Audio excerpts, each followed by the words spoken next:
Acre बरी अर्ध acre एक आर नशिबान भेटले र तिलाच खाय र चांगलं त्या ठिकाणी नांगरट करून पण ते कुठं काय काय की बापानं केलं ते लेकानं करावं लागते. हे तुमचा रीती रिवाज झालेला एक लक्षात ठेवा. कारण दारू पिऊन तुमचा संसार वाढत असेल तर 100% दारू प्या. दारू पिल्यामुळे एक लक्षात ठेवा, दारू पिणाऱ्या माणसाला किती ठिकाणी मान भेटते माहिती आहे का? दारू पिणारे जे माणूस दारू पितो त्याच्या एवढे त्याचे सन्मान कोणाचेच होत नाही.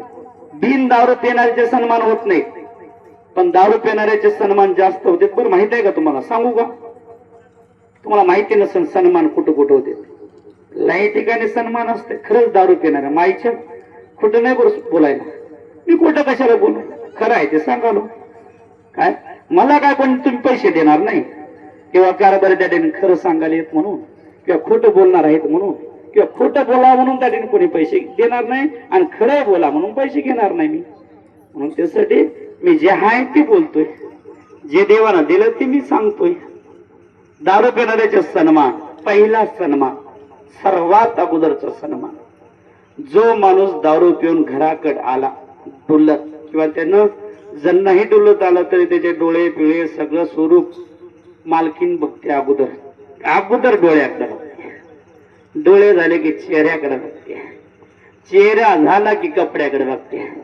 कपडे झाले पायाकडे ध्यान देते. कुठं कुठं पाय चिखलात कुठं कुठं लोळून आलाय बघितलं लगेच पहिला सन्मान मालकीन करते. आल्या बरोबर लगेच पाणीच देत्या तांब्यावर. अगोदर हात पाय धुवा. कुठं कुठं मळून आला की काय नाही की अगोदर हात पाय धुवा म्हणून त्या ठिकाणी अगोदर सन्मान करते. पाणी देत्या तांब्यावर. मजा मालकाला, मजा मालकाला, मजा मालकाला. घरापर्यंत बिनलोटा आला म्हणून अगोदर पहिला सन्मान करते मालकी. पाणी देते, हात पाय धुवायला. पाणी झालं मालक म्हणते लिंबू शरबत करू का चहा करू म्हणते. लगेच हे म्हणते काय बी कर तुझ्या मनावर. हे दुसरा सन्मान. तिसरा सन्मान बरोबर लगेच त्या ठिकाणी जेवणाचं ताट येत आहे. लगेच जेवण झालं. काय करू मालक म्हणते जेवण तुझ्याच मनावर. जेवण झालं हातभर गादी टाकून झोपी घालते. माय माझा मालक आला. माय कुठं कुठे गेलता की बिचारा पण माझ्या घरी आला टायमाला म्हणून गादी टाकते हातभर आणि झोपा म्हणते. एवढा सन्मान करते बघा दारू पिणाऱ्या माणसाच्या. एवढा सन्मान असतो. बिन दारू पिणाऱ्याला कोणी विचारित सुद्धा नाही आणि कोणी बोलत बी बघा किती सन्मान आहे दारू पिणाऱ्याचा. हे झालं की लगेच दुसरा सन्मान चालू होते. घरामध्ये दुसऱ्या माणसाचा सन्मान चालू होते. स्वतःचे लेकर माझा बाप खरंच लय चांगला हाय म्हणून ते लेकर अवतीभोवती येऊन बसते. मुलगी असू द्या मुलगा असू द्या गोडीत बोलते दादाला. लय चांगलं बोलतात गोड. मग या बापासारखा ह्या जगातच बाप कोणी नाही म्हणते म्हणून ते लेकर बोलते. एवढं दोषकान हात फिरी देतो बापाच्या. हे झालं दुसरा सन्मान. दुसऱ्या दिवस सकाळच्या पारी उठल्याबरोबर मालकाला अगोदर संडाचे टंबरेल देते. कोण? मालकीन. जा माय तुम्ही जाऊ उठा उठा आणि बाथरूमला जाऊन या म्हणते. लगेच ब्रश देतात हातामध्ये दारू पिणाऱ्याच्या. महाराज माळी घालून गोंध लावून बक्कळ लोक बेजार आहेत पण त्यांना कोणी देईना. टंबरेल बी देना ब्रश बी देना. पण जे दारू पितय त्याला हातामध्ये ब्रश देतात. बाथरूमला जाण्याची सुविधा देतात. सगळं झाल्याच्या नंतर पोह्याचा नाश्ता देतात दारू पिणाऱ्या. आणि जे दारू पित नाही त्याला कोणी काही देणार. हे झालं का लगेच घरातून बाहेर निघाला तंबरेल घेऊन दुसऱ्या दिवस सकाळच्या परी गावातलं प्रत्येक माणूस खाली वाकून रामराम करते. पाटील रामराम, पाटील रामराम, पाटील रामराम. गाव सन्मान देते. कोणाला? दारू पिणाऱ्याला. गण लावून फिरणाऱ्याला कोणी विचारणार? कोणी विचारले ते काय महाराजाचे काय खरं आहे म्हणते.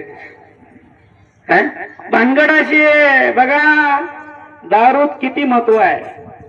दुसरा सन्मान गावकरी मंडळ.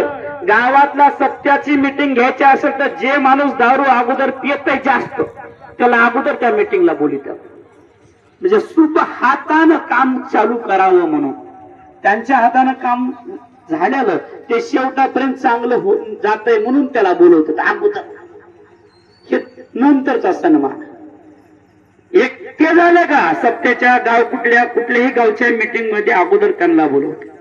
त्याच्यानंतर माहिती आहे का तुम्हाला, एखाद्या मुलाची सोयरी जर करायची असेल तर अगोदर त्याला बोलवतात की त्याच्या हाताने सोयरीकच होते म्हणून त्याला बोलवतात.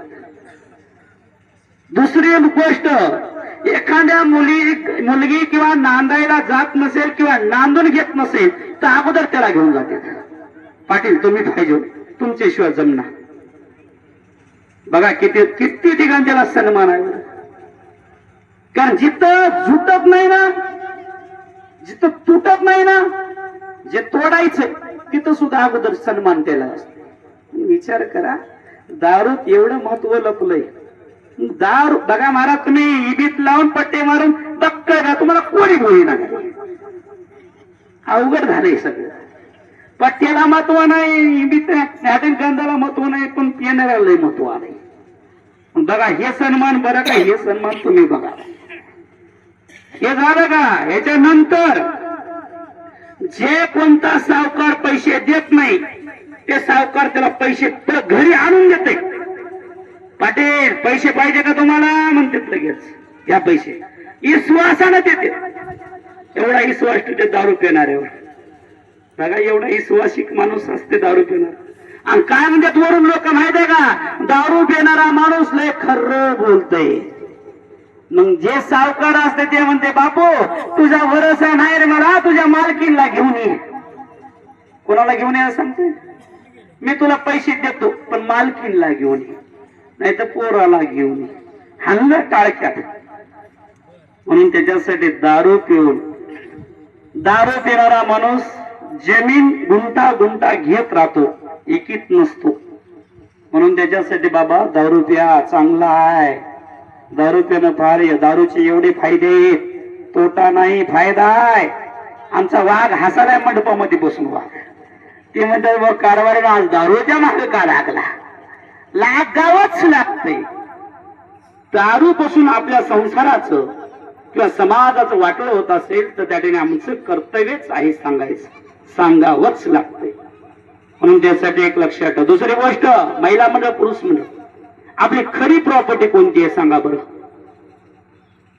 महाराज. खरी प्रॉपर्टी कोणती कोणती? पैसा, सोनं, चांदी, जमीन, वस्त्र, कोणती आहे खरी प्रॉपर्टी? खरी प्रॉपर्टी कोणती आहे? महिला मंडळ तुम्ही लय म्हणता ना, आम्हाला हे कमवायचंय, आम्हाला ते घ्यायचंय, मला नाही घ्यायचं. खरी प्रॉपर्टी कोणती सांगा तुम्ही. एवढे ज्ञानी आहोत, हुशार आहोत, चाणक्य आहोत. मी अंगठी बदरा येडा बोळा, तर मला काय येत नाही. तेवढं जेवढं जमतं तेवढं मी सांगतो. कारण तुम्ही ऐकणारा, लक्षात ठेवा, सांगणाऱ्यापेक्षा ऐकणारा हुशार असतो म्हणून त्यासाठी हुशार माणसाला विचारणं गरजेचं आहे. खरी प्रॉपर्टी कोणती आपली? आता कोणती म्हणून सांगावं? पैसा सांगा का, सोनं सांगा का, चांदी सांगा का, जमीन सांगा का, वस्त्र सांगा? खरी प्रॉपर्टी म्हणजे आपली संतती आहे. काय खरी प्रॉपर्टी? आपली संतती आहे. तुम्ही लग्न केलं, डोसकर अक्षता टाकला आणि 4 लेकरं जन्माला आले म्हणजे झालं नाही. ज्याचं लग्न झालंय ना आणि ज्याचं लग्न झालंय त्याला म्हणते ते लग्न झालेलं. आमचं काय रे झालं बघा, आता मिटलं बघा, आता काय लेकरं बळ झाले. झालं कुठं, आता सुरू झालंय तुझं. काय आता तरी सुरुवात झालंय, शेवट लांब आहे अजून तुझा. खरी प्रॉपर्टी म्हणजे संतती आहे. ज्या संततीला तुम्ही जसं स्वरूप देचाल, जशी कला देचाल, जसं त्याला घडवचाल तसं ते घडणार आहे. ते घडणं म्हणजे तुमचं घर घडणार आहे. कारण ते लेकरं प्राणी आपली खरी प्रॉपर्टी. संतती घडल्याच्या नंतर 100% प्रॉपर्टी तुमच्या जवळ आहे. पण त्याच्यासाठी अगोदर संतती आपल्यावर, आपण त्या संततीला वळण दिलं पाहिजे, स्वरूप दिलं पाहिजे, गणित दिलं पाहिजे, त्याच्यावर कायम लक्ष ठेवलं पाहिजे. उगाच एखाद्या गावामध्ये, आपल्या गावामध्ये सप्ताह चालू आहे, लेकरू उठलं सप्त्यामध्ये जाऊन त्या मंडपात खेळालंय, चला खेळालंय नाही म्हणून जमना महिला मंडळ, त्याच्यावर फोकस करावं लागते. नुसते पैसे याच दिडी दिल्यानं, जमिनी घेतल्यानं, कारण आपले लेकर चांगले निघणं, अगोदर लेकर महत्वाचे, अगोदर संतती महत्वाची आहे. संतती महत्वाची तुम्ही घडवला की प्रॉपर्टी ऑटोमॅटिक तुमच्या जवळ येते. ध्यानात ठेवायचं, प्रॉपर्टी कमवायची गरज भासत नाही, कारण त्याच्यासाठी आपल्या संसारामध्ये आपले लेकर, आपले पंख तयार केले पाहिजे. तेव्हा ऑटोमॅटिक सगळं काही आपल्या घरी येतंय. पोरग तंबाखू खाले का खायना, पोरग पुड्या खाले का खायना, पोरग दुसऱ्या पोराबरोबर जाऊन दारू प्याले का पेना, मग नंतर कोणी पोरगी देईना. बाप आणि पोरग बापावर रागात येतंय, माईवर रागात येतंय, म्हणते मया लग्नाच कोणी बघणार झाले का. शिवाय द्यायलाच ना, शेजार नाही विचारलं बापाला माईला शिवाय देऊन का देऊ नये. मी एवढा मोठा टोनगा झालो, अजून सुद्धा माझ्या दोषकर अक्षता टाकायचं बघणार झाली म्हणतात, किती सांगू म्हणून त्याने ते बोलत नाही. बाप म्हणते काय करू, कोणीच येईना झाले, कोणीच देईना झाले. पण बाप त्या तोंडाला म्हणत नाही ना, बाबा तुझ्या कर्मामुळे नाही, माझ्या कर्मामुळे मला बायको भेटली, पण तुझे कर्म तसे आहे तर लोक बायको कशी देतील म्हणावं लागते. त्याच्यासाठी कर्म योग्य आणि योग्यतेत आणले असते, ते तुला कायम आला नसता, हे आपण सांगितलं पाहिजे.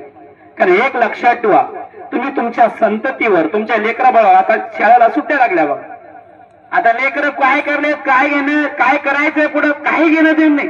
सुट्ट्या शाळा भरोजे तर आता इकडून तिकडून तिकून इकडं टवाळ के त्याला बी आनंद आणि तुम्हाला बी आनंद. हाय पोर खाते फिरून, अरे जमीन तर तुमची आहे ना तुमच्याजवळ, काही नाही केलं तर जमिनीमध्ये उकडून खाते. अरे जमीन कुठं पळून झाल्या का तुझी.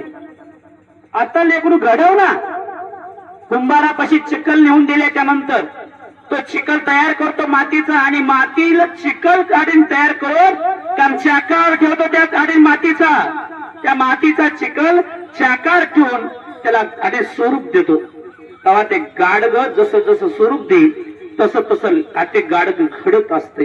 कारण सगळ्यात मोठे, कारण एक लक्षात ठेवा, संतती जी असते ना, मुलगा असते मुलगी असते, अरे मायबाप तर आहेतच, पण अगोदर सर्वात प्रथम ते गुरु आहे, ते एक लक्षात ठेवा. आई आणि वडील सगळ्यात अगोदरचे गुरु आहे.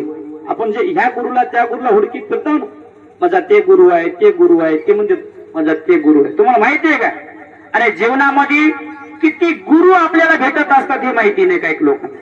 एकच गुरु आहे म्हणतात मला, एकच गुरु आहे. शाळा शिकवणारा कोण आहे, आपल्याला तांब्याची, गिलासाची, वाटेची, जमिनीची, झाडाची, सगळ्या गोष्टीची ओळख करून देणारा कोण आहे, गुरु आहे. गुरु आहे, गुरु म्हणजे कोण, मायबाप आहेत. सगळ्यात अगोदरचे आपले गुरु म्हणजे मायबाप आहेत. दुसऱ्या क्रमांकाला ज्यांना ज्या शाळेमध्ये जातो, कारण त्या शाळेतले आपले गुरु आहेत. असे गुरु आपल्याला भेटत भेटत भेटत नंतर परमात्म्यातला गुरु भेटत असतो, विज्ञानातला गुरु भेटत असतो. म्हणून त्याच्यासाठी एक लक्षात ठेवा, जेवढं तुम्ही आठने एक ध्यानात ठेवा. उरपाट झाले आजच्या कलियुगामध्ये, कसं झालंय, उरपाट झाले महिला मंडळ, देवाच्या फोटो भिताडावर राहायचा, कुठल्या आपल्या घरातल्या भिताडावर, आणि देवाला सांगला, देवा खाली उतरू नको, माझा गुरु आहे खाली. अरे देव म्हणाला, तुझा गुरु आहे खाली आणि मी, तुमची गरजच नाही मला, माझा गुरु आहे. देव म्हणाला, माझी गरज जेव्हा तुला भासन ना तेव्हा मग ये मजा करतो, मी तुला भेटणार नाही. मग कसं करतेस माय. म्हणून एक ध्यानात महिला मंडळ, सर्वप्रथम कोणाला पूजावं हे अगोदर शिका. सर्वप्रथम देव, दुसऱ्या क्रमांकाला आई वडील, आणि तिसऱ्या क्रमांकाला गुरु पूजावं. गुरुचं स्थान तिसऱ्या ठिकाणी एक लक्षात ठेवा, पहिल्या ठिकाणी नाही. कारण ज्याच्या माध्यमातून आपल्याला ह्या पृथ्वीतल्यावर जन्म भेटला ना, ते आई वडीलच आहेत असं समजू नका. आता अनेक जण म्हणतो, हो माझे आई वडील नसते तर मला कुठून जन्म भेटला. तुला माहित आहे का, तुझ्या आई वडिलांना जरी तुझ्या आई वडिलांच्या डोक्यावर किती अक्षर टाकले आणि कितीही आणि ते लग्न त्यांचं झालं आणि कितीही संसार केला तर तुझ्या आईच्या गर्भामध्ये आणि खरोखर अंश तयार करणारा कोण आहे अगोदर ओळखा. गुरु नाही, देव आहे. कारण देवानं तुझा अंश त्या गर्भामध्ये निर्मित केला म्हणून तू जन्माला आलास. आईनं 9 महिने 9 दिवस गर्भात सांभाळ. वडिलांना आपल्याला जन्मल्याच्या नंतर बोटाला धरून प्रत्येक गोष्टीची ओळख करून दिली. आणि ज्यावेळेस आपण त्या ठिकाणी सगळ्या सृष्टीची ओळख झाल्याच्या नंतर तिसऱ्या टायमाला आपल्याला गुरुची भेट तिसऱ्या टायमाला झाल्या ध्यानात ठेवा. म्हणून सर्वप्रथम देव